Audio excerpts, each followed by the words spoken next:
Hello, everyone.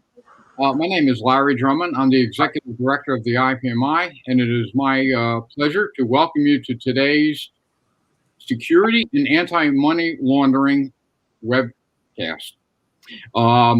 We go by the acronym of CCAM, and we have some interesting presentations for you today, as well as a panel discussion at the end.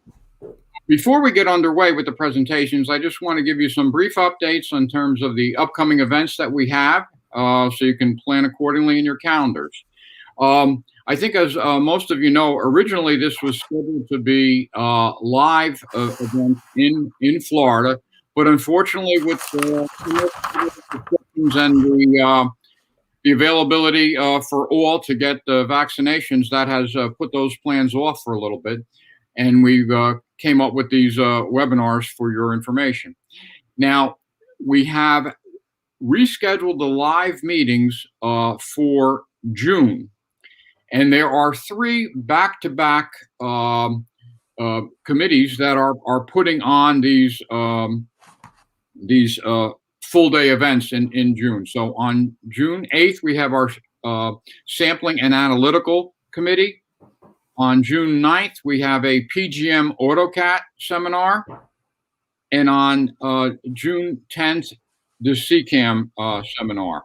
Now, although some of you are probably going to be interested in all three, it was designed intentionally with PGM AutoCAD in the middle because we feel there's going to be a fairly good crossover between the SAC and the PGM, and then as well as the PGM and the CCAM. But we'd love to have everyone for all three. And registration is going to open late next week, so be on the lookout for some information regarding these upcoming events. And we really hope to see people live at that point in time. September 30th is our annual Platinum Dinner in New York City.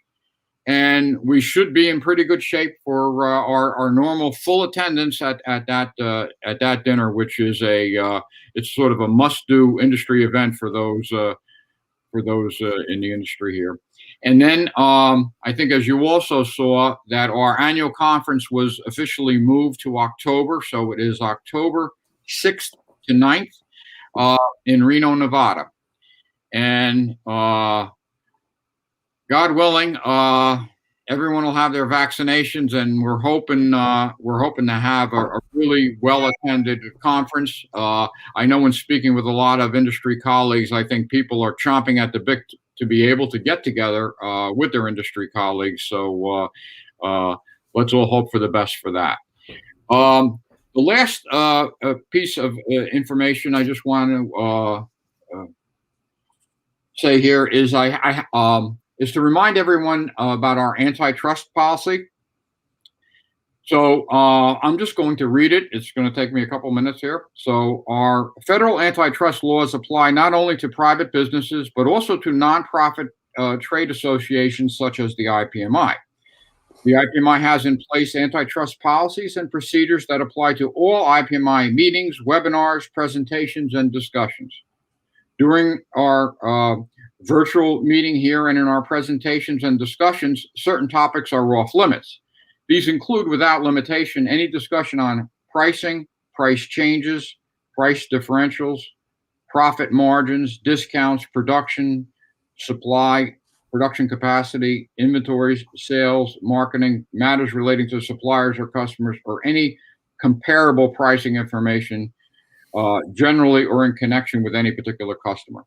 So that is not to say to talk about the high price of precious metals in general. That's okay, but it's just when you get down to some of these individual, more customer-related areas. IPMI's general counsel and staff will be monitoring the presentations and discussions to make sure that no one inadvertently raises any of these prohibited topics, and we're available to answer any questions if something comes up. And the full antitrust policy can be found at our website at www.ipmi.org. So with that being said, the formalities are out of the way, and I will, Steve Krogan is one of our two co-chairs of CCAM. Monica Mellis is the other, and Steve is going to be in the role of moderator as Monica is one of the presenters today. So with that, Steve, I'll turn it over to you. Thank you, Larry. I appreciate it. And welcome to everybody this morning I say good morning, good afternoon, because I think we've got viewers from Europe here as well. Welcome to our loyal members, new viewers. And, our purpose in today is to continue the flow of information. The core, principle of the IPMI is to present educational value to the members. And so through this committee, through some very willing members and loyal contributors, we bring three topics today, which I think are always important, but in lieu of the pandemic and the stresses on workplaces, and which equate out to personnel and to security measures, and later on in anti-money laundering controls. It's just important that we continue to get new and fresh information out, in this next series of webinars. And as Larry points out, I think we all look forward to, I know I do, coming from the Northeast, I always look forward to the March Florida meetings. Hopefully we'll be able to have a one-day event. Normally we have a 2-day event. This will be a one-day event on June 10th in Orlando. And I think I'm optimistic that we'll get there. And in this process, and after this webinar today, I encourage people, viewers, contributors, new members to, approach us with new ideas, new topics. I think it's what keeps this, I know this is what keeps this fresh and interesting to the members. Today, our agendas, we have three presenters. We're going to start with workplace violence with Monica Mellis from Materion. We'll follow with Kekin Shah and Patrick Hay from Shannick Technology in Cranston, Rhode Island. Always a good supporter, contributor to what we do here. And last but certainly not least, we have today Kate Zerns, who is a section chief from Non-Bank Financial, acting director of Office of Compliance and Enforcement. I'm particularly thrilled today to have Kate join us and hopefully become a strategic member with us here today. So I welcome all of our speakers.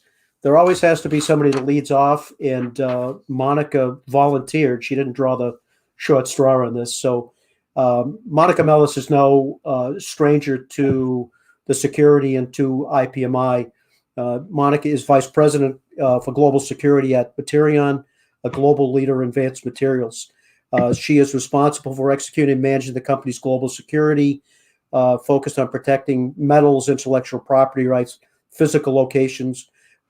She is also the AML compliance officer for Materion, and has much on her plate. So we thank her today for stepping up and sharing her experiences and company's experiences with workplace violence.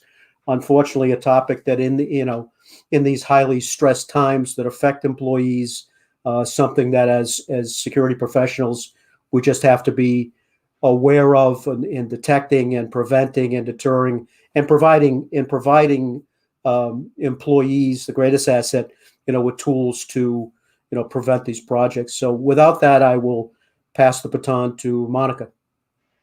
Okay, thank you. Good morning, everybody. I can't see myself, so can you see the screen okay, my presentation slides? Perfect. Okay, great. Well, thanks again for having me. I do enjoy getting an opportunity to come in and talk to our members about certainly subject matter that is passionate to many of us that are on the call today. Unfortunately, fortunately, I'm going to be talking about workplace violence prevention strategies and helping organizations prepare for the worst. I just wanted to start. This is meant to be an awareness session, not an education session. So I'm not certainly anything that I'm saying to you today is seen from my perspective and my organization's perspective in some cases. And but I just wanted to know this is best practice for Materion, and then some statistics from outside of Materion that'll help organizations think about workplace violence and how it may and could impact your organization, as well as provide some references and tools to put in your toolkit in the event that you're in the preparation stages of a plan. So I'm not going to read everything on here, but it's always important to define what does workplace violence mean to the government. And I say that because when something happens, they're going to use their legislation and acts when they come in to provide the investigations, but also that they're providing a standard by which we need to operate. So OSHA defines workplace violence as any act or threat of physical violence, harassment, intimidation, or other threatening disruptive behavior that occurs in the work site. It can range from threats and verbal abuse to physical assault and ultimately homicide. The most up-to-date statistics that I had available to me show that 761 workplace violence deaths occurred in 2019. It's the result of an intentional injury by another person. So I didn't attach the chart, but this is a growing statistic. This number doesn't go down. It's continuously going up year over year. So at 15.7% or 5,333 deaths, again, at the workplace, a result from an intentional injury by someone else. OSHA estimates that over 2 million Americans are the victims of workplace violence each year, and it's a leading cause of job-related deaths. So some might ask, why do these numbers not jive? And the biggest issue is that a lot of workplace violence incidents go unreported. So it's very difficult to track statistically with the Bureau of Labor Statistics because they're unreported. The duty of care clause. So in many security and safety environments, this is usually our best friend when we're trying to pitch the why we need to put in a program, why do we need to do these things? And the general duty clause and the duty of care, it has stipulates that all employers need to provide a workplace environment that's free from recognized hazards. And workplace violence is one of the hazards that's acknowledged in the act. So that's the why when we're actually going to make a pitch for why these things are important. Why or how do companies fail? It can't happen to me or it won't happen here. We all get along. We all love each other. We're such a close group of people. That's the biggest issue. People or companies have a failure to acknowledge that an incident can take place at the organization.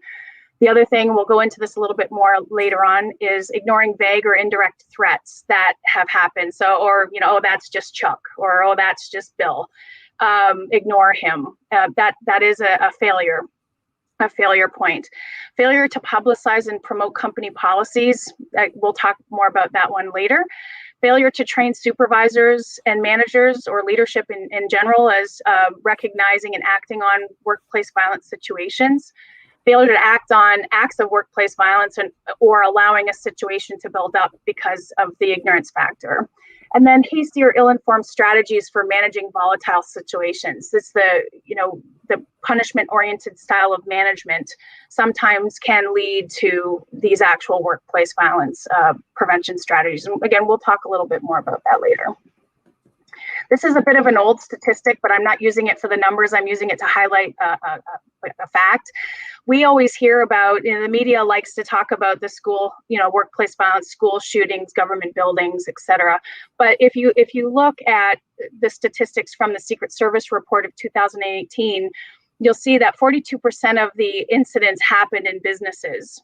82% of them were with a firearm, and 50% of them happened in less than 5 minutes. So we made a conscious effort, and I'll explain it again at the end of the presentation, but to recognize that this is a probability at our locations. What the likelihood is another situation, but it's a probability, and we use these statistics to pitch why it's important for our organization to take workplace violence prevention strategies seriously.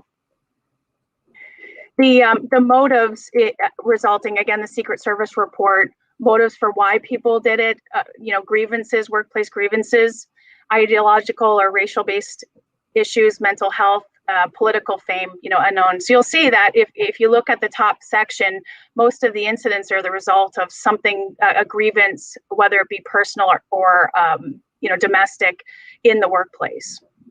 So 58% were targeted of random people, 16% were pre-selected people, and 26% harm to both random and specific individuals. So they went in with an intention of getting somebody, but took some others with them.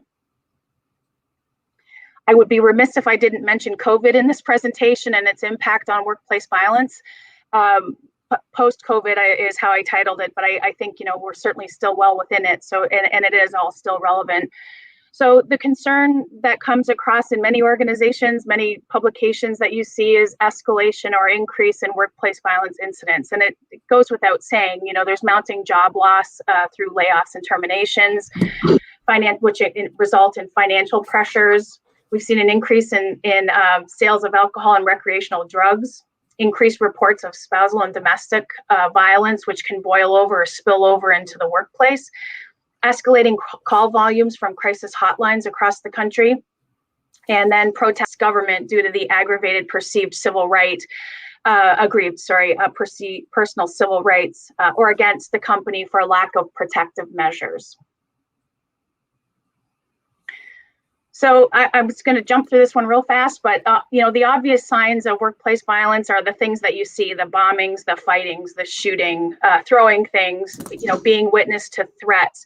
Not so obvious stuff, those are the ones that you're concerned about because you don't necessarily know about them, is the stalking, harassing behavior, anonymous harassing behavior, anything irrational. And the question always is, well, who does this? And the answer is everybody does it, and anybody can commit a workplace violence act. It doesn't have to be an employee; it can be a customer, it could be a vendor, a partner, employee, leadership. It could be a family member or an absolute complete stranger. So there's several, I think there's over 30 different profiles of an aggressor. I picked some. And so when I go through these, the point that's important to mention is just because one person has low self-esteem doesn't mean they're going to commit an act of workplace violence. These are just red flags that we would use to recognize potential signs and issues that we need to address as an organization. Severe stress, clearly that's something that most people are under right now, whether your kids are home, homeschooling and figuring out how to do that, or you lost your job, or you took a pay cut, or you're laid off, those sort of things. History of violence, obviously, that's an easy one. That would be a factor of consideration when you're looking at what the probability is. You have past practice, so likelihood goes up. Social isolation and poor relationships, and that kind of ties with identity centers around the job. So they're saying live and breathe the job. That certainly fits there. Fascination with weapons. This is why I want to predicate that just because it's on the list doesn't mean just because somebody loves to have a gun at home doesn't mean they're going to commit an act of violence, but it is a red flag that paired with others could be a reason for concern. So some of the warning signs, threatening action. I don't think that's me. Okay. Expressing bizarre thoughts, the world's falling apart, we're all going to hell in a handbasket, those sort of things, that's something you need to be concerned about. Certainly that was demonstrated throughout our organization at the election time. We had a significant increase in response initiatives resulting from that. Obsessions or grudges, one-sided love interest. So you have a fascination or an obsession or just a general, feeling of admiration for an employee, but that isn't reciprocated by the person. And then progressive sequence of disruptive behavior. So typically, a guy that is an IPMI friend, Denny Haybrad, he always says there's usually breadcrumbs along the way. It's just whether or not you notice them along the path. And so, during that ramp up period, that aggressor may become more and more difficult to handle. This is such an important factor when you're selling a program, and it definitely hit home when we were successful in increasing and improving on our program, is what is the impact to the organization? A loss of life in any organization comes with a lot of things, and obviously the loss of a member of your team, of your family, is huge. It impacts morale and performance. It inconveniences or impacts your ability to run your business. And then good luck trying to find somebody that you certainly right after an incident where you just had a shooting at your facility and somebody passed away or was it critically injured and it hit the news. Damage to brand or image, obviously an area of concern. These things, if they're substantial, they travel. Certainly in our industry, these things do travel as well. And then obviously legal implications, lawsuits from family members or employees, lawsuits from outside parties. So those are all significant business impacts. So when you're doing your risk assessment, you really have to determine what is it going to cost you. So what is it going to cost you should an incident occur? And that will help you determine what kind of effort you need to put into your program. So I wanted to use an example to highlight some different points. This is just an example. It's been scrubbed to protect the innocent, but it's a situation that occurred within our industry, and it's more. If we were in person, we'd be discussing this as a group. Unfortunately, we're not. But an employee reported that his supervisor grew angry with his team, picked up a radio, and threw it across the room. The radio smashed and landed on the floor. The HR and security team led an investigation, and it discovered that this lead operator or supervisor had been known to have these fits of rage. He was insulting coworkers of different nationalities, religious beliefs, cultural backgrounds, and physical abilities or disabilities. This lead operator or supervisor was a veteran that suffers from PTSD, was discharged from service. And so the question is, is this a potential, if you're a manager, is this a potential workplace violence situation that you need to be concerned about? Yeah, for sure. And does it have the potential to escalate? Absolutely. So if we continue on with this situation, after the investigation was over, the supervisor was fired due to his conduct. He left the facility without incident. And then several weeks later, an anonymous hotline report started growing. And the anonymous hotline had identified an employee who was still working at the facility and was being named doing all of the things that the previous person I spoke of was doing. The homophobic slurs, talking about different things that they would do with partners within the company. And then the caller at that time also indicated that this person that was named in the call was going to go to Washington and assassinate the president. It was then the president-elect, and wanted volunteers to join him on his mission. The company continued to communicate with the caller through the hotline, anonymous still at that time, on several occasions for several weeks, and no accusations that were made by the caller were validated. The question is this incident related? It could be. It seems so, but we'll keep going. So what did the company do? The company interviewed several people, including the named employee, who vehemently denied the accusations. The company notified the Secret Service due to the threat against the president-elect, who then proceeded to the employee's home and was questioned by the Secret Service in front of his kids and his wife. Did the company do the right thing? I mean, this is where the discussion would be good. I don't, how do you know? You don't know if you did the right thing. Certainly this employee's life has changed substantially. And then the question is, did the company cause another potential workplace violence situation? We talked about, if you have a grievance against the company, it's a red flag. So did the company cause another situation that we may have to deal with in the future? So what can we do to reduce the risk? The biggest thing, policies are only as good as the ones that are enforced. It's not worth the paper it's written on if you have no intention of enforcing it and living by it. And so, a key thing for workplace violence is it needs to be stipulated that this workplace is free from intimidation, fear, and harassment. It must be clearly communicated, not just once, not just at onboarding, and it has to be understood by all. People need to understand that there's a zero tolerance. The foundation of the program is based on a zero tolerance environment. And reporting it, the See Something, Say Something campaigns have grown substantially, certainly from public sector into private sector, and they continue to be promoted and highlighted certainly during these times. So, in our program, the question we always say, if you find yourself wondering about whether or not you should report something, do it. we have to make sure that it is clearly communicated to everybody that it has a vested interest in our organization, whether it be a visitor, an employee, a regular, contractor, consultant, or a business partner. And then, investigations usually reveal afterwards that, there have been threatening statements in the past. So the value of reporting could stop an incident from occurring because it was dealt with accordingly.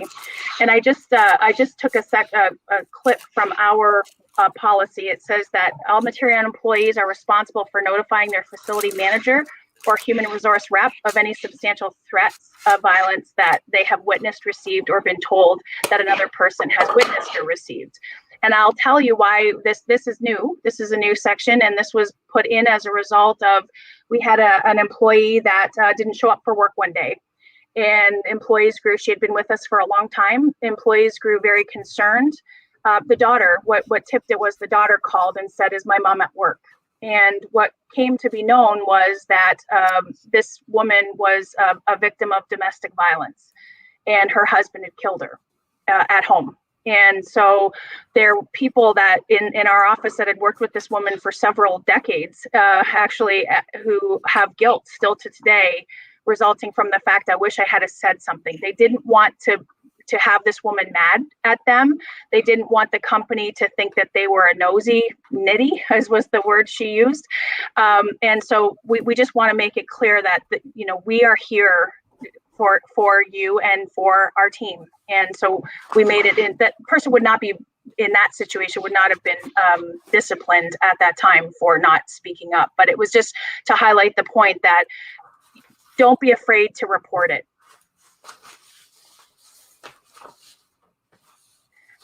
We talk about fear of reporting. Coworkers are afraid because they don't want to be seen like that, nosy Nettie, and they don't. And the sad thing is that they don't trust that the company will do the right thing in protecting the confidentiality of either the reporter or the person that they're reporting on behalf of. Employees are afraid to report their threats of abuse at home because they think that they'll lose their jobs or they'll be judged by the company. And then leaders are afraid to disclose issues involving their departments because they don't want to appear that they're ineffective leaders, or they may be fearful of the person themselves and don't want to jeopardize the safety of themselves, their coworkers, or their families. So it's one of those say nothing and hope for the best. So as organizations, we have the ability to make decisions that it could impact the outcome of a violent situation. And, we as managers and supervisors serve as the middleman between these frontline employees and organizational leadership. So we're usually the first ones that are notified if a problem occurs. So we need to have the reassurance that the company is going to support us and that they are going to act on these concerning behaviors that were addressed. They need to adopt and communicate a support mechanism to employees who may be struggling. And it needs to be a trusted model that employees can use to report issues or concerns, either from themselves or others. And we have a member organization. She presented on this a couple sessions ago, and it's every company will do it a little different, and it will suit them. But the thing is that there's a reporting mechanism available that is free from judgment and trusted by the people that we would want to use it. And obviously the See Something, Say Something programs need to be activated and trusted by the employees. The comment I heard when I first started working here was the snitch line. We had this anonymous hotline reporting, they called it the snitch line, and that's not at all what it's for. And that's, people need to know that these calls are taken or reports are taken seriously. Employee awareness and training. Again, we need to continually make sure we're reviewing our workplace violence policy and the programs that we have placed, starting at new hire orientation, but also on a routine basis. Having formalized active shooter or violent intruder training programs in place. It's not a one and done type of program. We make these comments all the time. Our kids go to school and they do fire drills, quarterly, whatever. We do them 3 times a year in our organization. But up until last year, we didn't do one workplace violence drill. So, and then, the key thing is when we have these programs in place, we need to practice it. It's one thing to do an online training module, but if you don't ever use it and you can't put it into your particular situation, you're not likely to absorb it. And then one of the things that we're actively doing at all of our locations in the US is engaging law enforcement agencies to help and participate in our program as much as possible. Response plans, just making sure in the event that something happens, you have a response plan in place. I just listed some actions where situations may occur that you might want to plan for, but those are important to have, because the oh shoot is not going to work in situations like this. You have to have something in place that's robust and reliable should an incident occur. Resources, if you're not a member of the American Society for Industrial Security, most of these things are coming from them. ANSI has a national standard that is written and published through ASIS and SHRM. And it's a workplace violence prevention and intervention standard. They also, ASIS on its own, put through a workplace violence prevention and intervention model. But there's a lot of very open-based source information through NEOSH or OSHA or CSUB as well. And with that, I'll turn it back over to Steve. Thank you. Thank you, Monica. Outstanding. And obviously just a hot button issue in these times. What I should have mentioned at the outset is that we will work through the 3 presentations, and at the end we'll have a 10 to 15 minute question and answer session so we can get all the speakers through. So with that said, I will move on to our next speaker. This is her first experience with the IPMI. We are excited about having Kate Zerns with us today from FinCEN. The government is well known for their many acronyms, but I think most security director compliance members, understand that FinCEN is an acronym, Financial Crimes Enforcement Network. Kate is the acting office director for the Office of Compliance and Enforcement. She is also the section chief for non-bank financial institutions within FinCEN. As most practitioners and compliance people know in this industry, a non-bank financial institution covers precious dealers in precious metals and gems. So I think Kate will have some very firsthand information. We try to get all of FinCEN's pertinent information out to the membership, but I think it's very important that you hear directly from FinCEN. Kate, as I say, focuses on anti-money laundering, counterterrorism, financing matters, and particularly with regard to securities, futures, dealers in precious metals, stones, and jewels. So with that said, I will hand it over to Kate. Thanks so much, Steve. I'd like to start out by saying thank you to Steve and Larry for the invitation. It's great for us to be here to outreach to the community. And with that, I will go ahead and bring up my slides.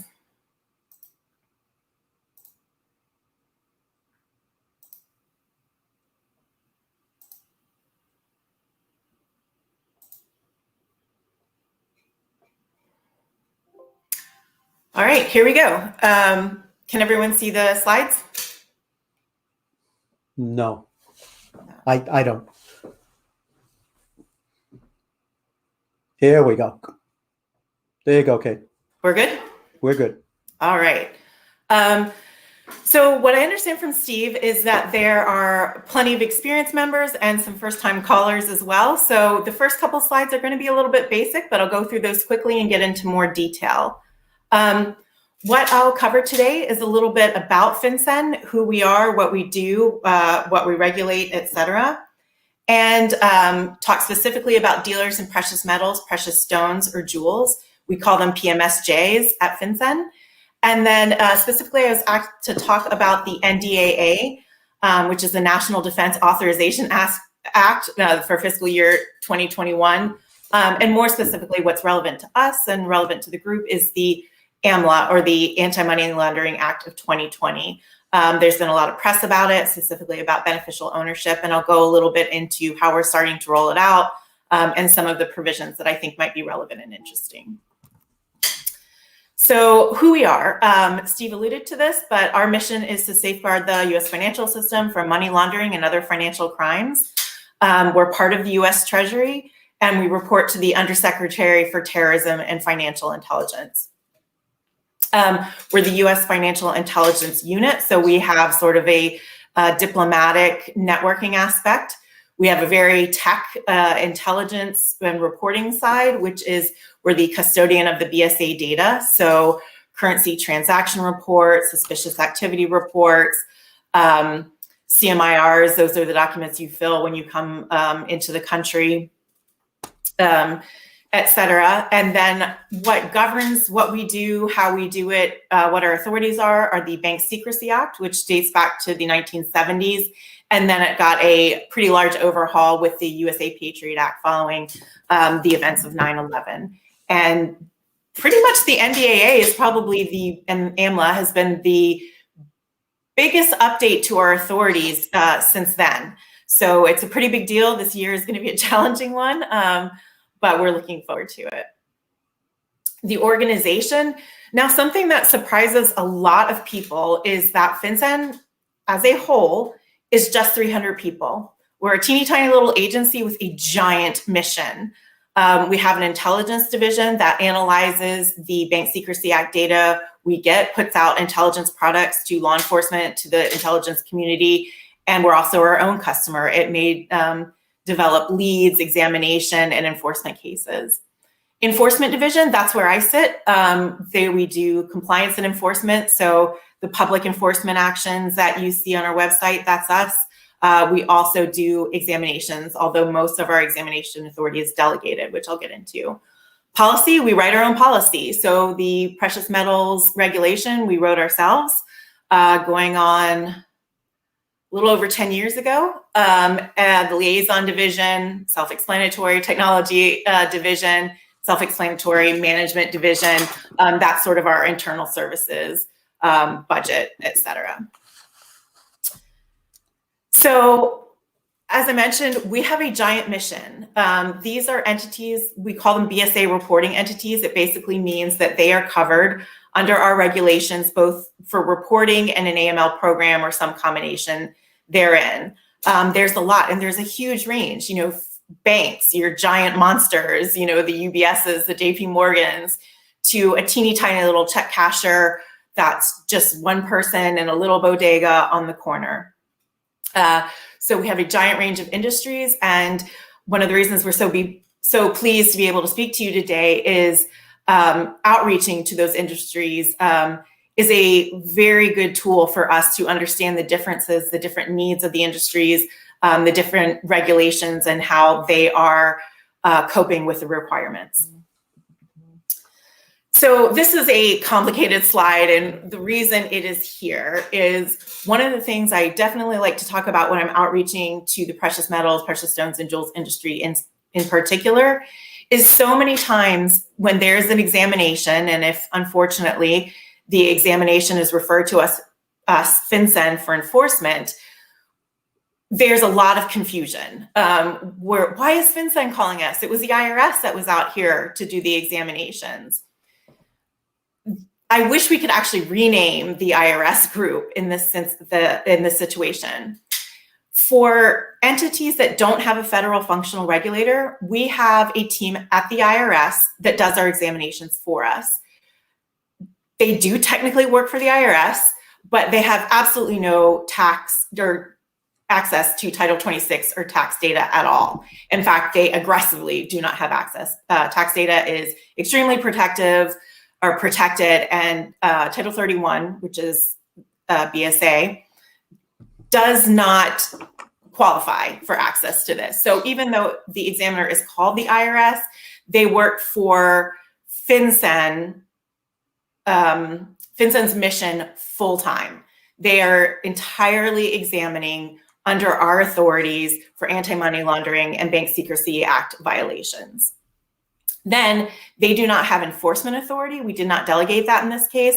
So if it's sent to FinCEN for enforcement consideration. So that's how we and IRS fit together in that sense. And it does cause confusion, especially because the name IRS to most people means taxes. In this case, it doesn't. They just sit at the IRS. So that's a little bit about FinCEN, and then the history of the PMSJ role. Another frustration with acronyms and how we do things is, I know in industry that dealers in precious metals, precious stones, or jewels do not at all see themselves as one industry. PMSJ is a complete FinCEN term. Some of our partners like State Department, et cetera, have picked it up, but I know that in reality and practice, this is not a term that is used by industry. I will use it over and over again because that is a technical term of art and I sort of have to.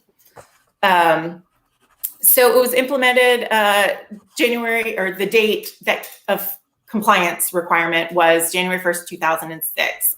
As you may know, it's still called an interim final rule, but it is treated as if it were final. There were some outstanding requests for public comment. Then the economy just completely changed, I'm sure, as you know, from 05, 06, where we really saw the risks in diamonds. You know, they're small, they're easily transportable, et cetera. Then the economy tanked, and as you know, gold is a reverse economic good. Prices skyrocketed. All of a sudden, gold became super valuable and almost like a diamond in the sense that it was a ton of value that could be in a small package, essentially. Examinations began in late 09. We really started out with an education approach. The first question we got was, who are you? Why are you here? If we got that from a bank or a money services businesses, we would be enforcing them the next day, not with dealers in precious metals, stones, and jewels. And one of those is because they are not a traditional financial service. We've had historical challenges reaching out to the industry. And again, that's why we're so thankful for this invitation, because there isn't a central federal regulation requirement, no central registration requirement, no central licensing, and industry groups. There isn't one just huge industry group that we can go to. So outreach continues to this day, to be honest. We have had enforcement actions, both public and non-public, when it comes to dealers in precious metals, stones, and jewels. We've definitely assisted law enforcement and prosecutors, such as in the Elemental matter. But outreach is still a big part of it. You know, we may walk in and if the entity is complete ignorance, you know, it has been a decade, but, you know, it really depends on facts and circumstances. The precious metals definition, I won't go into this too much, but it's right here. It's exactly what you would think, your golds, your platinum family.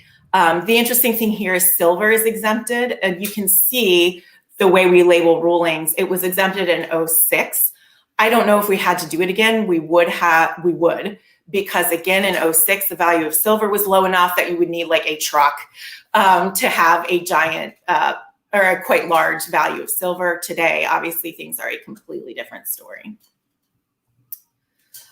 Dealer, and again, I won't go into this in a ton of detail, but the crux of the definition is that you purchase and sell over $50,000 of covered goods in it says prior tax year, but it's actually prior calendar or tax year. Depends on how you do your books. As you know, $50,000 is nothing in this industry. The idea was that we wanted to make sure like people that were doing Etsy sales, et cetera, weren't covered. Then there's a lot of exceptions. Retailers are exempted, although most of them come back in because they do have foreign sources of supply, pawn, industrial purposes, and trade-in transactions. And again, there's exemptions to the exemptions, so I won't go into a ton of detail, but please do feel free to reach out if there are any questions on that. The regulatory requirements is, so the precious metal, stones, and jewels rule, I know Steve and I have talked about this. It is definitely kind of regulatory light compared to, for example, a money services business or a bank. There is the program, and I'll go into that a little bit more. There's the FinCEN IRS Form 8300, which is also a tax form. Any business has to file this. If you receive $10,000 in cash for any single transaction, you know, car dealerships have to do this. A boat would. I mean, I would have to if I had a trader business. Then information sharing, 314A and 314B. 314A is a program in which FinCEN sends out very sensitive law enforcement requests for information to all of our covered industries. Currently, dealers in precious metals, stones, and jewels do not receive these communications, but there's a provision that they could at some point. 314B means you can share information with certain protections with other registered financial institutions. So banks use this a lot, securities use this a lot. Oh, we have this customer X. Do you have this customer X? Are you seeing something fishy? And they can share that information without the usual, they have a safe harbor to share that information. And you register with FinCEN and there's an approval process in order to join this program. And then there are reports of foreign bank accounts. Again, this is something everybody is responsible for, not just precious metals, stones, and jewels. And then suspicious activity reports, which I think is the thing that gets the most press and the most suspicion, I think, by potential filers is you can electronically file a report saying you notice activity that you suspect could be money laundering or other financial crimes. There's a safe harbor provision for that. It goes into our database. It can be accessed, and we do both proactive and reactive cases as a result. Dealers in precious metals, stones, and jewels are the only one, there may be one other, in which it is voluntary to file these SARs. And then the AML program, there are 4 pillars of the AML program: policies and procedures and internal controls, electing a compliance officer, conducting independent testing, so your internal audit, having an external audit, however you choose to address it, that meets the requirement, and then training in anti-money laundering requirements. So at this point, I'm going to move on from sort of our general current state of affairs to the NDAA AMLA, which is there is not one person at our agency that isn't touched by this. And by that, I mean, it doesn't just affect our work and our lives. We are actively working on the provisions, from the mailroom to the line level, to the managers, to the executives. It is priority number one. It will be priority number one for the next year. So it has changed how we do things. It will change how we do things. It changes our authorities. It is going to have a giant impact on how we are set up, on our staffing numbers, our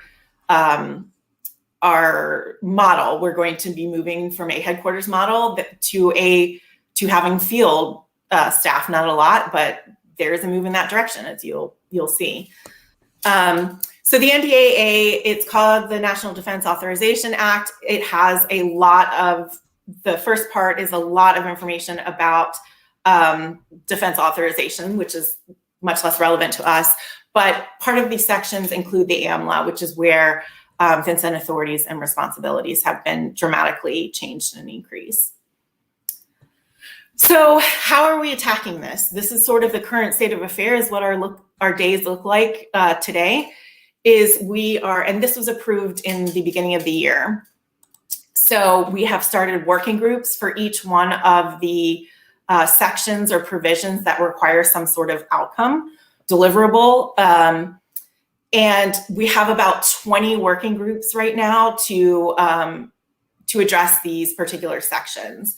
Our steps that we are in right now is we're doing research and outreach. A lot of these things are like nothing shocking, nothing new, a whistleblower program. So many of our partners have the same thing. Let's see what they do, what works for them. Will it work for us? And then there are some things that are entirely new. So a lot of research, a lot of outreach. That's a huge part of how we do things. And then we're starting to put our timelines, our major milestones in place for 2 reasons. A, there are some mandated timelines. B, even if there isn't a mandated timeline, Congress loves to haul people to the Hill to ask why they haven't gotten things done. And appropriations. Obviously, these are going to cost money. There's no way we could do half of this without a major increase in staff and resources. So OMB, the Office of Management and Budget, if you're going to ask for money, if we're going to spend taxpayer dollars and their hard-earned taxpayer dollars, we better have a good reason as to why we're doing it and numbers to support that. So that's where we are. Some sections of interest. The next 3 slides, I'm going to, I think I've got about 5 minutes left. I'm going to go through the sections of interest that I think will be interesting to this group here. And then I put in a cheeky little slide of what is interesting to us at FinCEN. They're all interesting. We believe in our mission, but there are some that are a little bit more interesting and fun. So I'll start with beneficial ownership reporting requirements. These are the ones that hit the press the most. So that's what I decided to start with. It incorporates the Corporate Transparency Act of 2019. Beneficial ownership is nothing new to FinCEN or to anyone. Financial institutions in the last 2 years needed to start gathering beneficial ownership on their customers for FinCEN as part of their customer due diligence program. But what this really changes the game in is that every corporation, essentially, and we're trying to get the impetus of this act was to start bringing transparency to shell companies. Shell companies are a problem. There's no doubt about that. So every corporation as defined in the act will be reporting their beneficial ownership information. I think it's a pass-through of about 25% ownership. And we are going to incorporate this into the data that we house and maintain. So we'll be able to access it. Certain partners will be able to access it. And there will be penalties for non-compliance as well. I mean, including prison, which is quite a deterrent typically. That said, there are 24 exclusions from the definition of reporting company. So people that have to, or corporations that have to report this information. The biggest one is kind of eyebrow raising, depending, is that, I mean, publicly traded companies, of course, are excluded because they are already reporting the information to the SEC. But companies, I think over $5 million in revenue or in gross revenue in their taxable report or their tax reporting, and then 20 full-time employees. And the statements from Congress has said, the reason we're exempting these institutions is it's not going to be a shell company if you have that many employees, that much revenue that you're doing, that really isn't the profile of a shell company, which it's not. But time will tell on some of these exclusions. So it is interesting. Then section 6101, establishment of national examination priorities. I'm particularly interested in this one. This is one that I am leading personally, and I would love to hear feedback on this as well. So establishment of public priorities for AML/CFT policies. So this is pretty common in the banking agencies, the SEC, FINRA, where they will publish their examination priorities. So they'll kind of know, the industry will sort of know what they're going to be held accountable for that year. So it's good. I think it gives the industry a chance to get ahead of it, to get into compliance, to show that's a priority.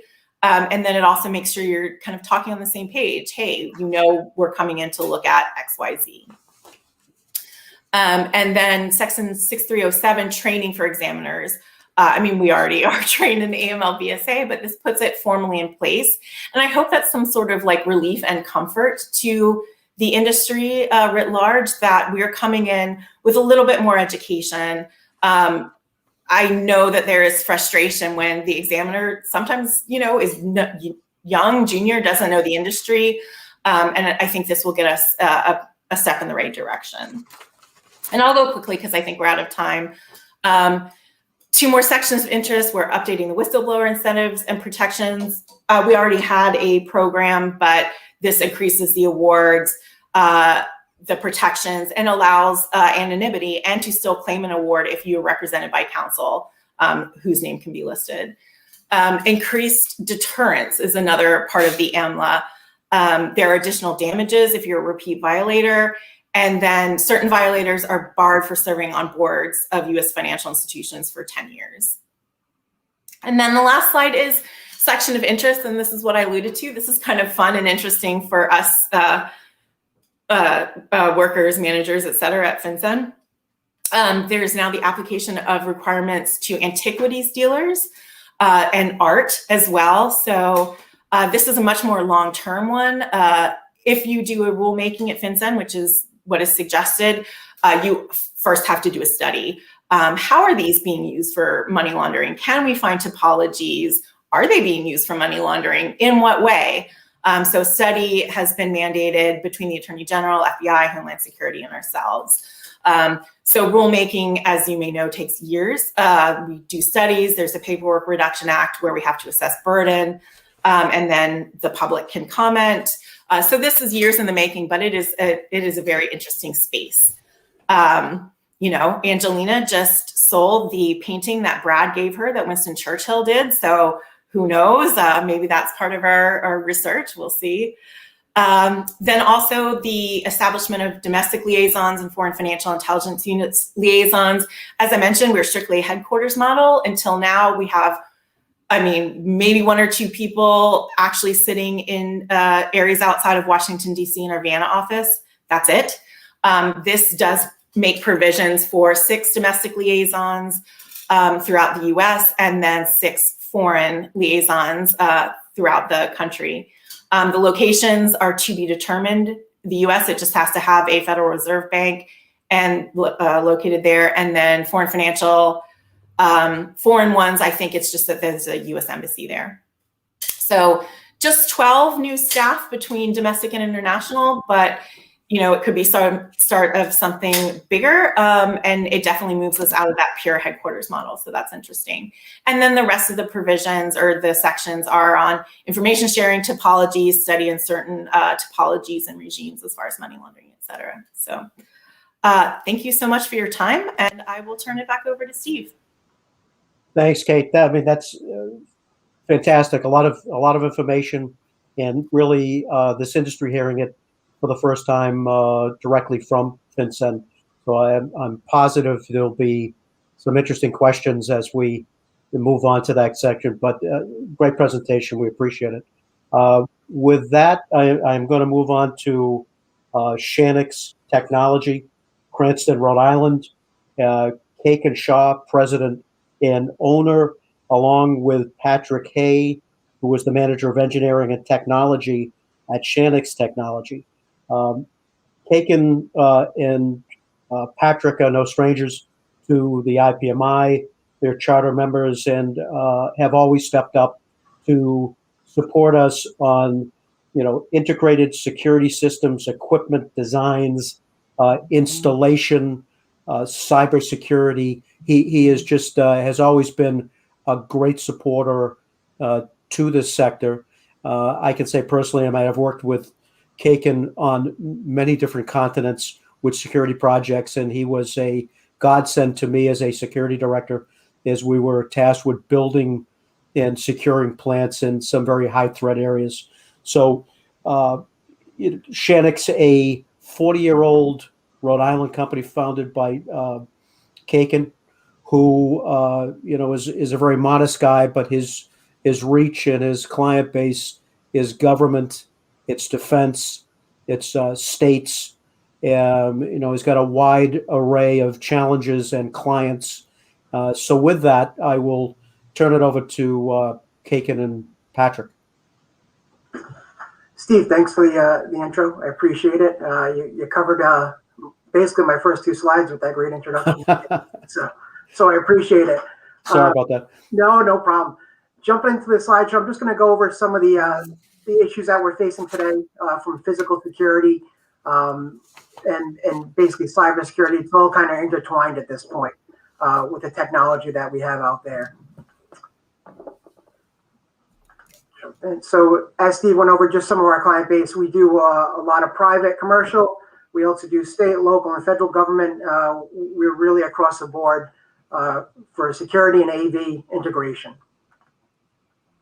So challenges that a lot of you face is your facility security, asset protection, and then staff security. Not only is, your assets, the actual products and materials, your staff is also an asset to you as well. So quick, just jumping into this, obviously over the last year, it's been a completely different focus on some aspects. We've gone from security that was really focusing on facial recognition to now you can't recognize a face, but we can recognize that you're wearing a mask. So video has changed a lot.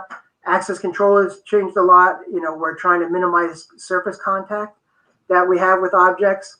So again, getting into access control, getting into video security, it's what different credentials we can use for security in the facilities and how those can minimize some of the impacts that we have related to the pandemic. Leveraging technology goes into kind of what I was just speaking about.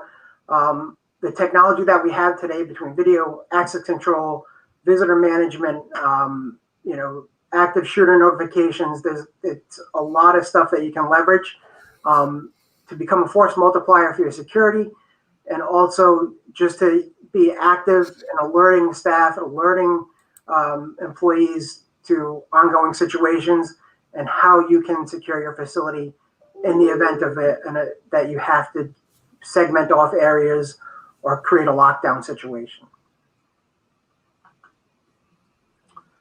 With video technology, that's basically one of our biggest products, essentially. So the real focus now is you've got unbelievable video quality that you can have, better than broadcast quality video that you can bring into your facility.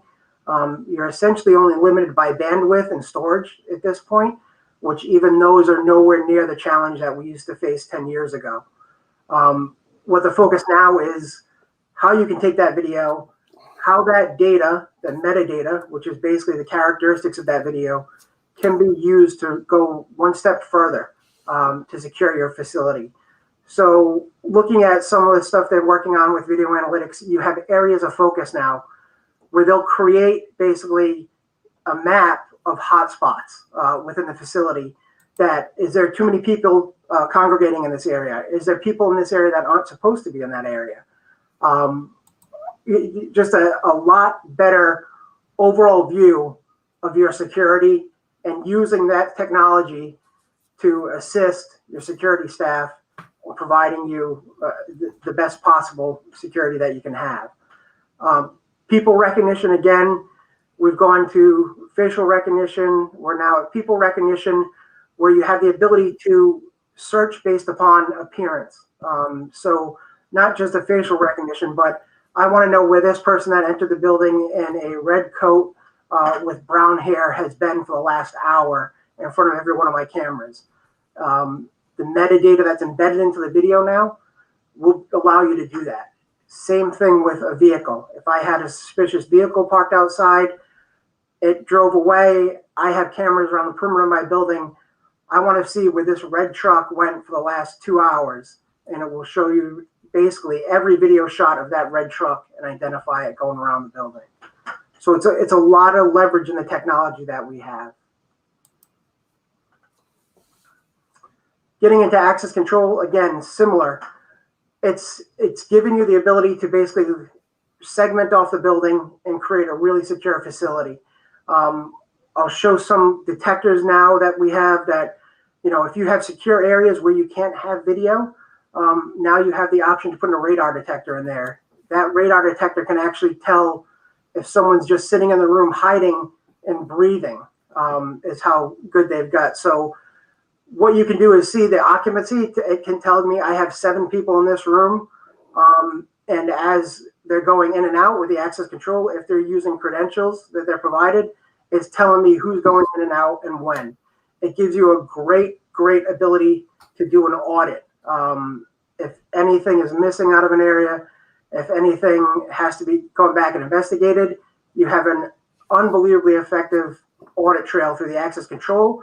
But when you integrate that into the video solution, not only do I have, yes, this badge was swiped there, now I know, was it that person, or did someone steal their badge or find their badge and access through there? So with the integration of the two types of systems, access control video, visitor management, it gives you an unbelievable audit trail to see what was going on real time throughout the facility. Intrusion, so this is our classic alarm systems. Basically, it hasn't really changed a lot for the technology over the past decade or so. You still have your motion detectors. Those have got a lot better. You know, it's not being triggered off by the dog as much. You've got your glass break sensors. You've got your classic keypads, temperature sensors. What really has changed is they've taken it and have been able to integrate this again to the other systems. So as opposed to me having to manage a separate video, separate access control, separate intrusion system, I can bring those all together on one platform and manage that all within one platform. So when I'm assigning someone their access control credentials to access the building, I'm also assigning them their alarm code. And that trail again, now I can see when they disable the alarm, when they swipe their card, and was it them at that door. So it's again that integrated solution that's really what's going to bring everything together. Visitor management is another key. We're seeing a lot more of this, especially over the past year, particularly with some of our healthcare. But again, this will help to minimize it. If you can pre-register a visitor that's coming to the facility, pre-screen them, and essentially have them walk up to a kiosk when they arrive, touch the pad, a temporary badge is printed out. It saves you resources where you don't have to have a person interacting with them. And it also gives you that pre-screening capability. Then you have that audit trail after the fact. This is that person that registered at this time, at this kiosk. Where did they go from here? So again, it's just a lot more information that you can track. And again, gives you that tracing to go back and see what has happened throughout the day. Mask detection is one of the things that really has been pushed. And again, as I mentioned, they've leveraged the facial recognition now to do mask detection. So the software essentially will flag and provide an alert if you have a mandated mask rule and someone's not wearing a mask or other PPE rules. So within this one, I got a quick video from the vendor that I'll play and go to the next slide after that. Businesses are looking to prevent future outbreaks by adhering to new face mask policies. Avigilon's no face mask detection technology leverages AI-enabled video analytics to detect when a person is not wearing proper face protection. An automated real-time alert is created through Avigilon Control Center video management software to notify management of potential violations. Cloud-based reporting allows businesses to identify times or locations when violations occur most frequently. Video analytics gives you more eyes on the scene to help improve compliance and mitigate the risks of community transmission. Enforce the mandatory use of face masks so your business can reopen safely. So again, just going back to where that's being leveraged, it's great to have that so that you know, at lunchtime, everyone's going into the break room and they're taking off their masks, and we've had issues with that.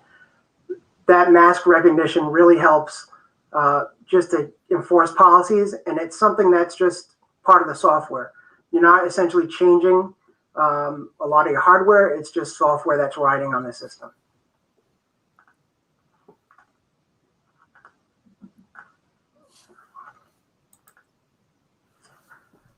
As Monica mentioned, with employee safety, active shooter is a thing that we have to deal with. We tend to deal with it a lot with our education and higher education clients. So I put in a quick video here. There's a lot of companies out there offering a lot of different stuff. This is just one of them that we deal with, SafeZone. The nice thing with them is it's a really small sensor. Over here, it basically looks like your motion sensor for your alarm. It goes within the room, mounted in a corner, and then you get real-time updates through mobile, through desktop, through any kind of application, and the system can automatically initiate a lockdown, but it gives you a lot of details. Let me just play a quick video for that. With SafeZone technology, within 10 seconds of a gun being fired, the sensor sends the gunfire data to a cloud-based system. People on site are notified with push alerts to their mobile devices, and with the press of a button, 911 is notified of the gunfire. 911 receives the address of the building, the floor plan with real-time information of where shots have been fired, and the type of weapon used. The user confirming the threat doesn't even have to say a word, and 911 has complete, accurate, real-time updated information.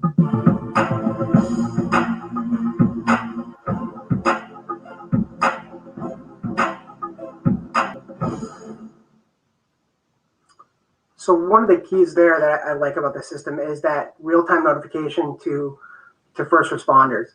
A lot of the time when you're talking an active shooter situation, you know, you're shelter in place. You don't want to be making a sound. But through the app on the phone, I can basically play the audio of what's going on in the room. I can send alerts. I can message through the phone. So everyone has their phone on them all the time, pretty much. And this just is a great solution. And again, it goes to the integration that we're speaking about. So once the police receive that alarm, or the first responders, you know, there's other ways that you integrate video into that, where now I can have a live view of the inside of the building.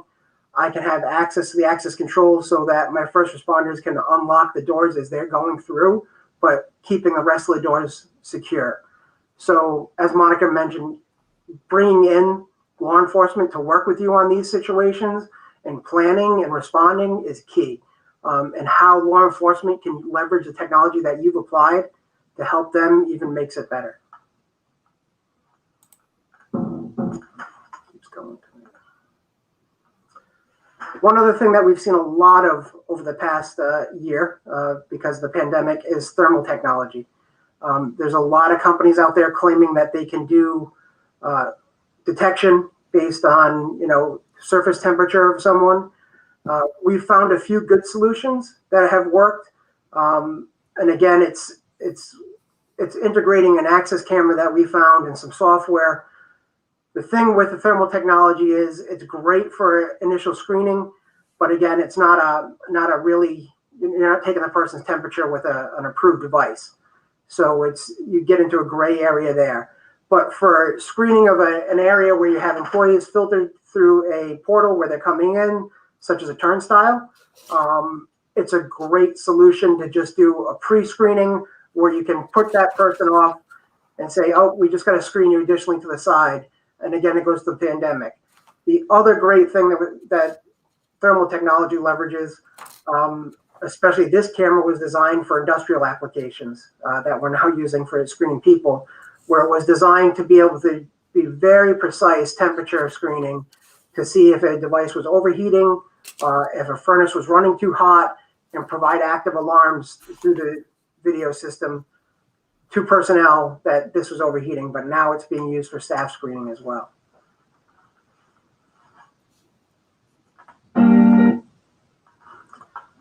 Perimeter security is another place where we're seeing a lot of improvements. As I mentioned, the radar sensors for interior are also being used for exterior.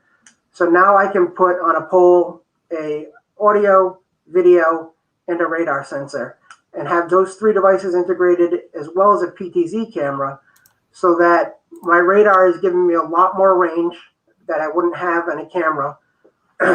It's not weather dependent. So if I have rain, snow, fog, that radar is still going to be accurate to detect if someone's in an area. And then that radar can basically slew a PTZ camera to a specific spot.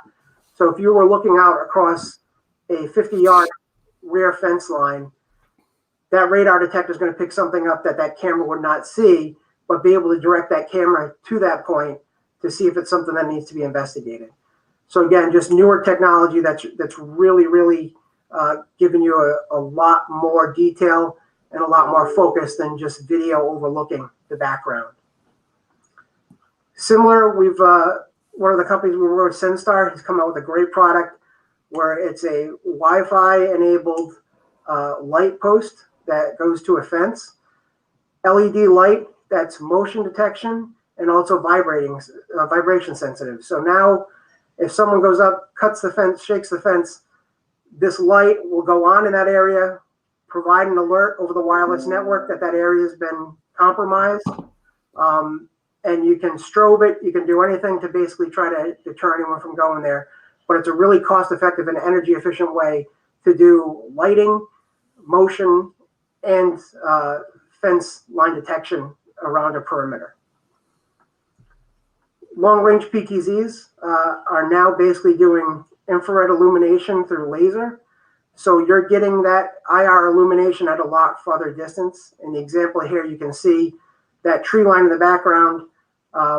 You're talking about 100 yards probably away.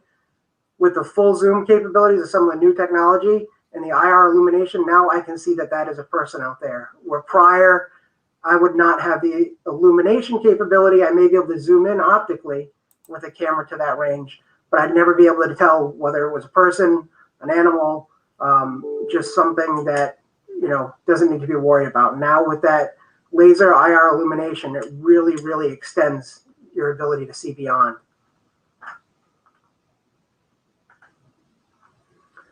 I go back to the integration model. We're a security and AV vendor, and both of those systems really, really have come together when we're talking about facility security.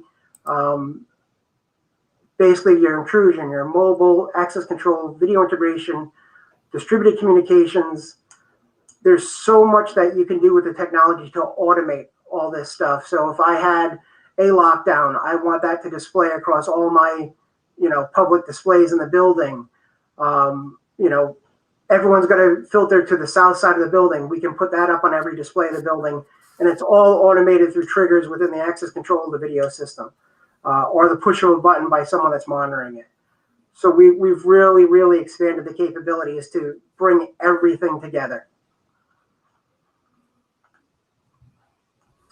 Benefits in an integrated solution, I kind of just went over that. Creating a system that meets your unique needs. So it's, again, you can take it from a small business to an enterprise level, and it can meet a lot of different needs. But the great thing is there's so much out there for technology that you can really focus on your individual needs. And, a good integrator can tell you exactly what will meet those needs and how best to deploy it for you. Real-time monitoring. We went over that. Better communication throughout the facility. It's a force multiplier for security staff. That technology with them, essentially the technology really doing most of the monitoring and them just having to respond to what those alerts are, makes it a lot easier on them and makes it a lot safer workplace.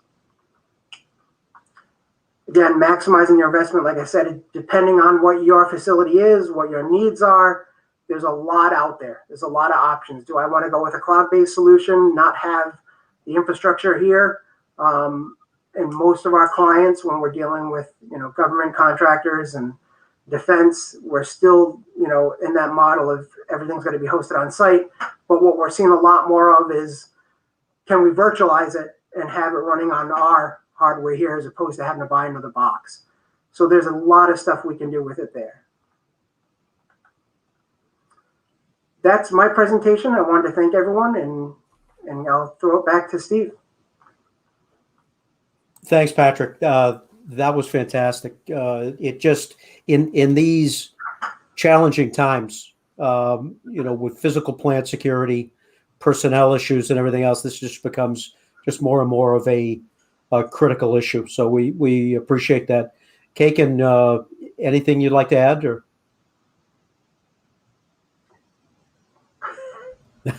Patrick covered the topic in interest of time. I think we should open it up to question in case there are questions about this, and better use of time. Very good. Thank you. All right, we're open to questions from all of our presenters. So don't be shy, as Sandra points out. Don't be shy. This is your opportunity to, interact directly with these people. Let me tee one up in the interest of just getting rolling. One of the outcroppings of the pandemic is moving away from office sites, plant sites, more and more people working from home, and the issues being protection of proprietary rights, cyber related issues, and things like that. Are companies involving Shanix in those types of protections on a home basis, a home office basis? So, Kate, I can respond to it. So, we do see some of that. It's more of a cybersecurity than a physical security when you're looking at that, depending on the company. But yeah, I mean, it's a whole other challenge when you're dealing with VPNs, trying to connect, securing that way. You have more challenges now with internet access. And that's one of the big things we see is everyone wants to go to a cloud-based solution. That's great. But now you've got a whole other aspect of securing that data once it's outside your facility. And the challenges that go along with that. And again, NDAA compliance, we have a huge issue with that we're looking at too. Whereas, where's that data going? How's it being secured? Is it reside in the US or is it going overseas? So yes, as the offices spread out, it makes it a lot more of a challenge on where your data is going and how secure it is. Yeah, what an opportunity for industrial espionage, proprietary rights, foreign actors looking to victimize these things. So I think it's one of the outcroppings of people working from home. Right. Certainly a serious issue. Yeah, definitely. What just a follow-up question in terms of planning.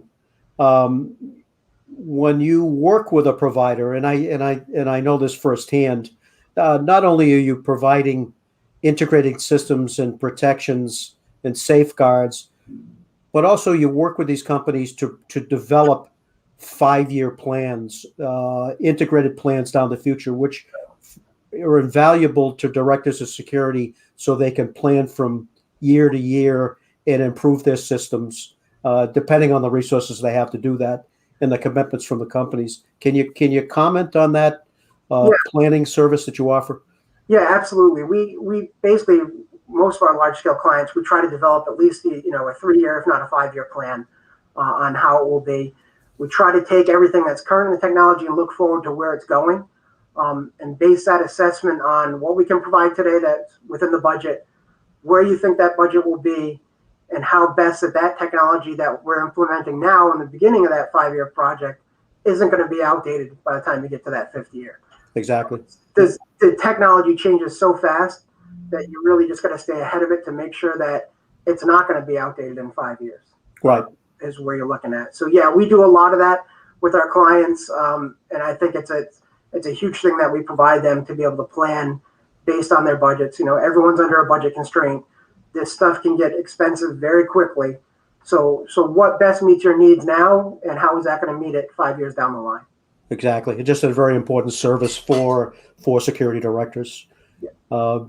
I'm looking to the comment section. I don't see anything yet. So hopefully we'll have people coming in. But Monica, your presentation is especially in these stress times with employees and economic, downturns and just the effects on people. You've got a plan in place, but it's always dependent on 800 lines. I mean, how do you get the information? You've got 800 lines. You've got employees that are reticent to step up. They don't want to be fingered as the snitch in the company. What other ways on the ground floor amongst employees could be instituted to get that information from the ground floor, from the working people in the company? Any ideas on that? Yeah, it's a good question. So we're right in the middle, and I mentioned, I don't know if I'm okay to say her name, but there's one of our member organizations that I learned this idea from actually, and we haven't implemented it yet. But what we do have, let me explain what that is. So it's having an established group of trusted individuals, whether it be the janitor or a departmental lead or a manager that is a trusted and well-respected person within the organization. So it's a team or a group of people that if somebody's struggling or if they notice somebody struggling, they report it through that chain. So it's an established program with established people, but it's not a lot of times when we put these committees together, they're top heavy. And those top heavy organizations don't tend to work, because the last thing I want is for our VP or general counsel to know that I'm struggling with an issue. And, you worry about judgment, you worry about whatever. So these are committees that are established. We're right in the process of doing that right now. We haven't named it yet. It's a project without a name, but Right. we piloted it in our Buffalo location. And we're looking at putting it in place in our Elmore, Ohio location as well. Those are our two largest business units, locations within two business units. So that's what we've been doing.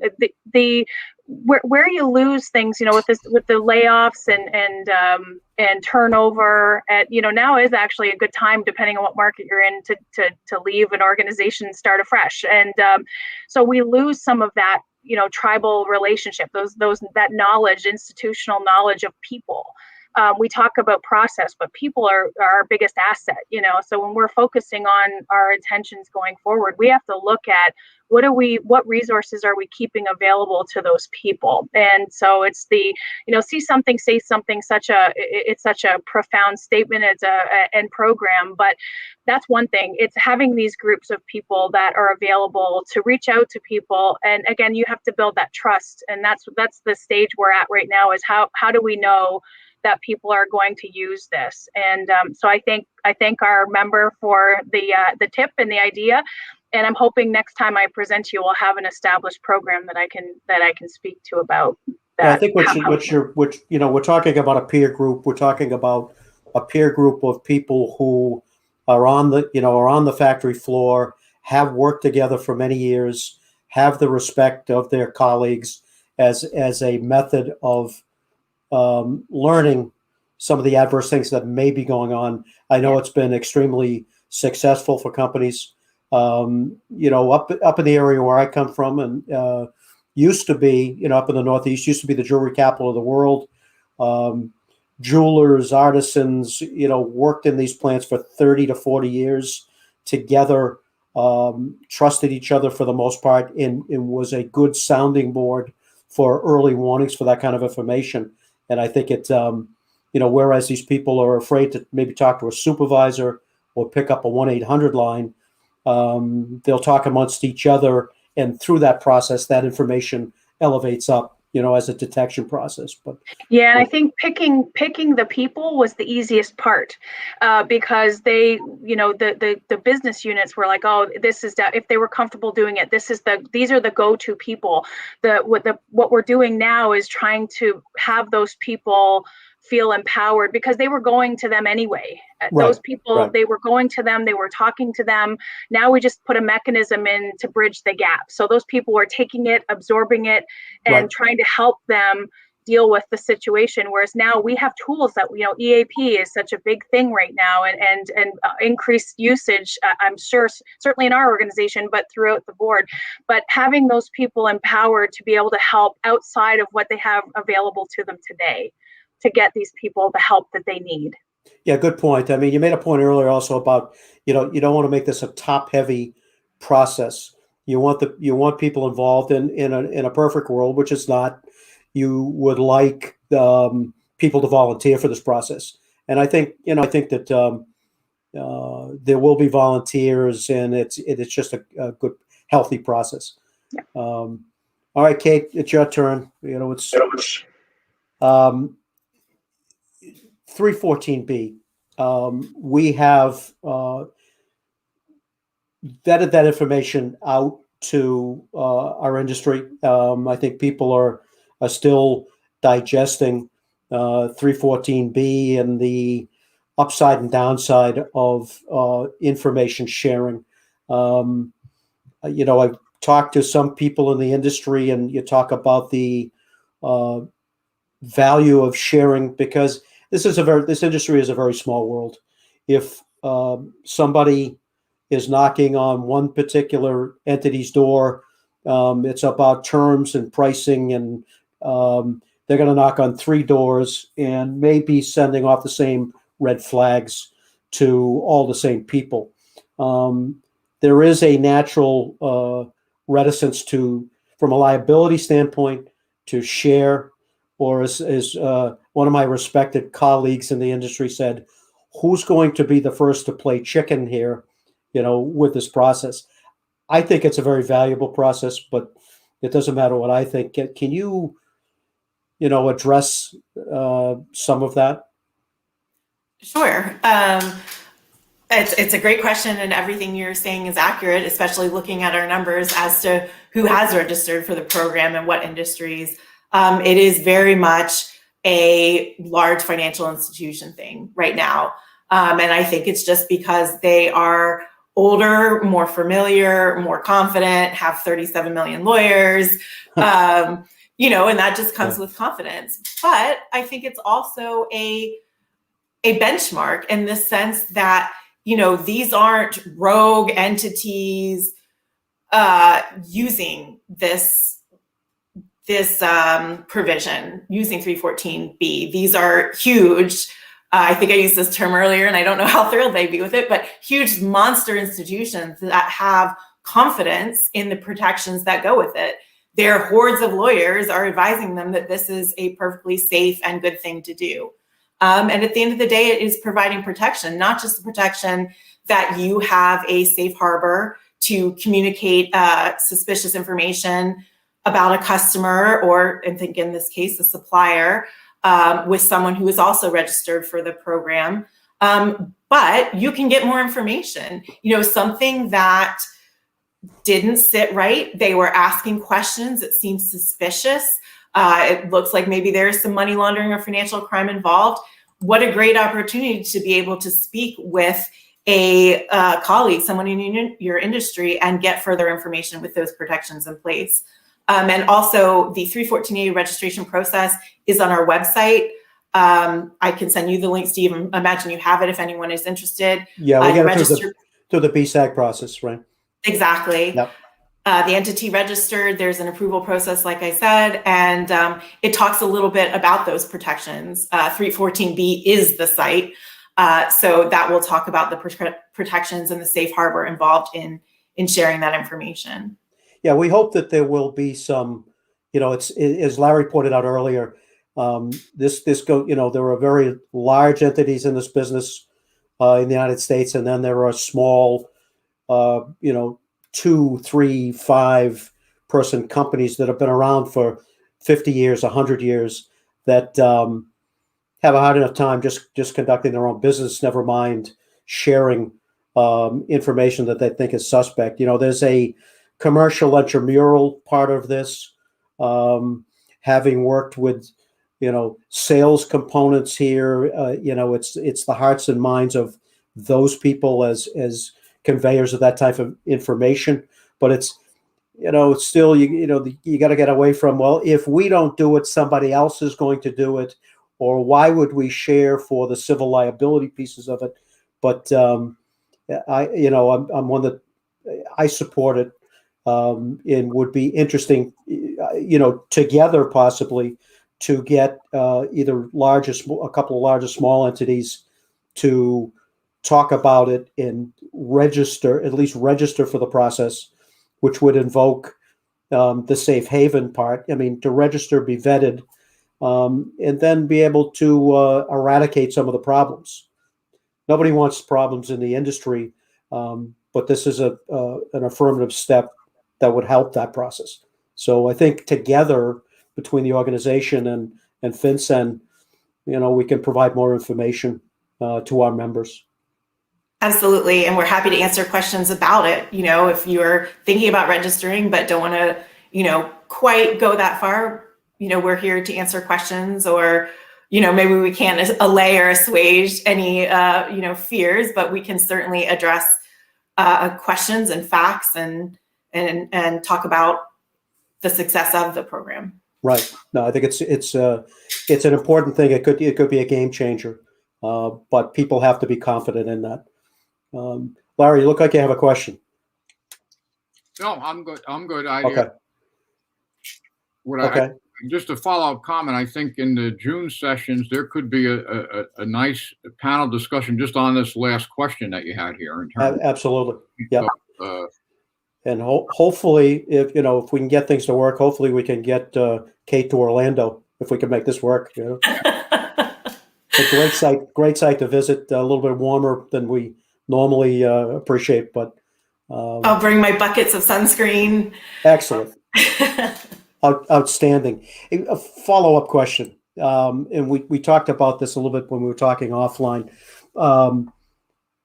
The enforcement agencies that have history in doing cases in its, predominantly precious metals. Very, very seldom do you see a diamond case, which is, or a gems case, which is a whole other cultural situation that it really hasn't been addressed or looked at that closely for lack of understanding it. But the agencies that enforce these laws have been to the Hill, been asked for their viewpoints on how do we better monitor and control the precious metals industry. And one of the laments is that gold moves in very prescribed and unprescribed ways. It moves. It's not monitored, per the BSA requirements for CTR reporting, FBAR reporting, 8300 reporting, that kind of thing. And there was,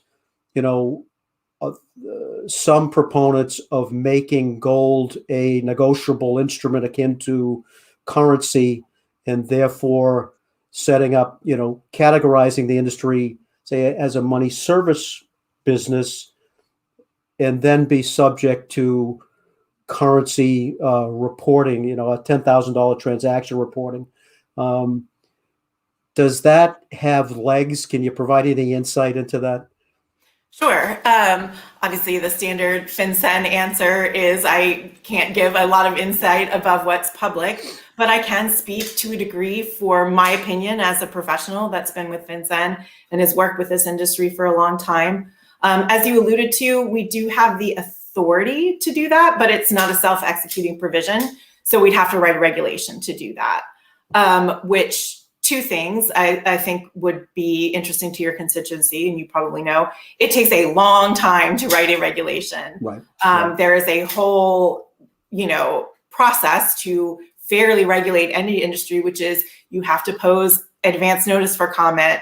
You have to address every single comment that comes in.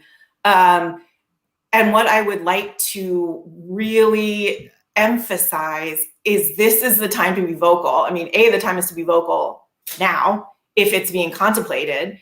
If there is a request for comment, that's the time. That's also a time to talk. Right. The more educated we are, the better we can rule make. And I think I mentioned in my presentation with precious metals, certainly diamonds, precious gems.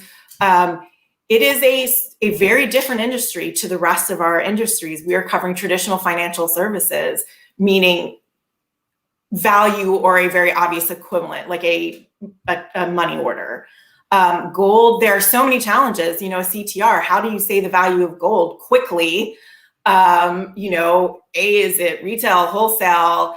If it's not 100% pure in the initial transaction, which it wouldn't be, how do you quickly calculate that? What benchmark are we going to use? So much is going to go into that. So I guess the short answer to your question is yes, it's certainly been contemplated. Although if something is put in place, it would have to be a very, very thoughtful process. It would be so unique, maybe even more so than virtual currency, because again, there are generally accepted values when it comes to virtual currency. And the next part I would say is the more you educate us, the better, because we need to learn, we need to do things in a sensible fashion. Right. We were talking before we went online about the price of rhodium, palladium, and the onslaught of the effect on the catalytic converter industry, thefts, and those thefts driven by that market price. No great surprise here, but you talk about threshold reporting. We talked about the example of a colleague that was shipping a third of an ounce of rhodium upstream to a refiner, and a third of an ounce was, what's rhodium today, Larry, is what, 25, 26,000? Well, I think yesterday was 27,000 an ounce. So Right. $9,000 for a third of an ounce. You know what I mean? $9,000 in a FedEx package, and it's so it's all of these things that would behoove you to, and the industry is more than willing to comment and provide this kind of background, because I mean, that small package of rhodium would have been a reportable transaction. So it's lot to learn, and the impacts and effects are interesting. But no, thanks for your comment on that. How about questions amongst the panelists themselves? I'm looking for comments or questions from the audience. I don't see anything yet. It's a quiet crowd today. It's unusual. Maybe I just jump in. Maybe before we wrap up, maybe you just highlight to those out there in the audience that, again, we are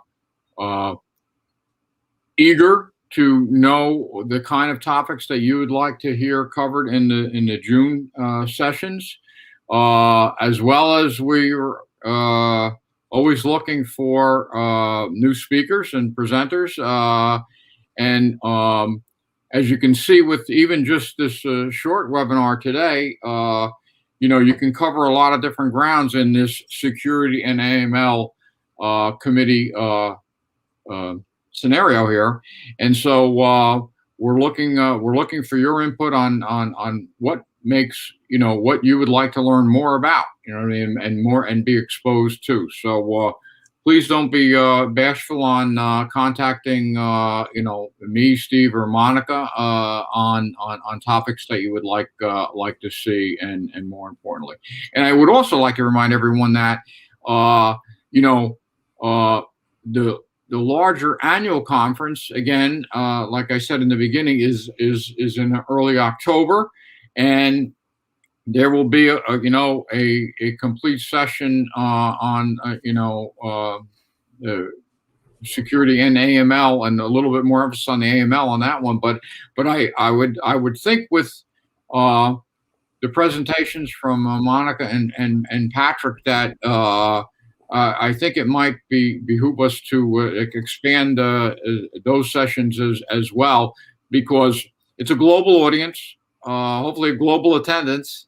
And, whether you sit in Rhode Island or sit in Germany or sit in somewhere in Asia, you're going to have a lot of similar issues given the high prices of actually from both security and AML. Given the high prices, is the interrelation here. Yes, you could have more security issues. You could also have more issues with sourcing of your material, and the proper sourcing of that material. So I think there's a lot of territory we can cover here. So no, I think that, Larry, you hit it on the head. We're only as good as what really has made this a success, I think, is the contributors, the fresh topics. And in that regard, I'd like to just give a shout out to, we've developed relationships with our partners in Europe, IPMI Europe, trading best and worst practices with IPMI in Europe, but also with the International Platinum Association, which has become a great ally in terms of trends, that the security trends, money laundering trends that they're seeing in Europe. They have provided some very good material recently about the onslaught of catalytic converter theft and laundry processes in Eastern Europe, in the UK. So just a shout out in particular to Julian Cole, who's been a great supporter of this process, as well as these people today. So it's much appreciated, but we're only as good as the contributions and the people who step up that do so every time. So much appreciated to all of you. And maybe before we wrap, we are also working with some other industry groups that deal directly in the catalytic converter space as well. So we're hoping to keep doing that work and bringing more information to people. But then also when we're in whether they're webinars or live sessions, be able to bring multiple points of view on a topic. So very good. Hey, one last thing, and then I think we can call it is, again, I had mentioned that the registration for the June events will come late next week. Now, in the past, we're surprisingly good at when we do various contractor services with the hotels at guessing how many attendees we'll have at an event, and we built up some history on that. However, this COVID-19 has thrown us a curveball in terms of the amount of people that are going to be able to travel and the amount of people that want to travel. You know what I mean? So there's two impacts there, and especially with the vaccinations, even though we're, I think, doing a very good job on getting a lot of people, I think it's over 1.5 million a day in the U.S. here getting vaccinated, there's still a lot of, especially that sort of younger professional age that has not been vaccinated. So my point here is that when this registration comes out, I really behoove you to try and register early if you have an intent to come. Now, if something happens where you register and then you can't come, don't worry, you're not gonna lose your money. But having that information on how many live attendees we may have is, I think, critical for us to put on a good event. So again, please respond to that as soon as you receive it. Alan, could you just, Larry, I'm going to refer to Alan. Alan is working on, the site has been established, the Hyatt in Orlando, but is working on a COVID protocol and protections for participants. Can you allude to that a little bit? Yeah, I did. So yes, Alan, as well as a subset of the executive committee, is working. Alan's working a lot on with the hotels on all the various protocols that would need to be in place, whether on how the food is served, how we're seated, temperature checking, mask wearing, all the kind of things that you would expect, which are going to be different than previous events, obviously. And so he's working on all that. We're also working with the executive committee to develop a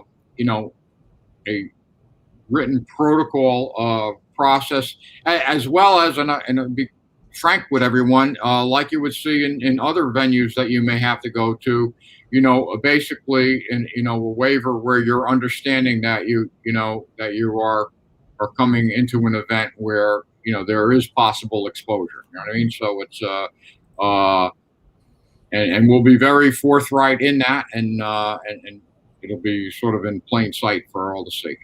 But the point is that the safety of the participants and members is very much in account here, and there will be protocols to keep that environment safe. So it's important for people to know. And we'll, as we put out various communications between the initial registration and as we come to the event, we'll put out information to the attendees on that as well. Very good.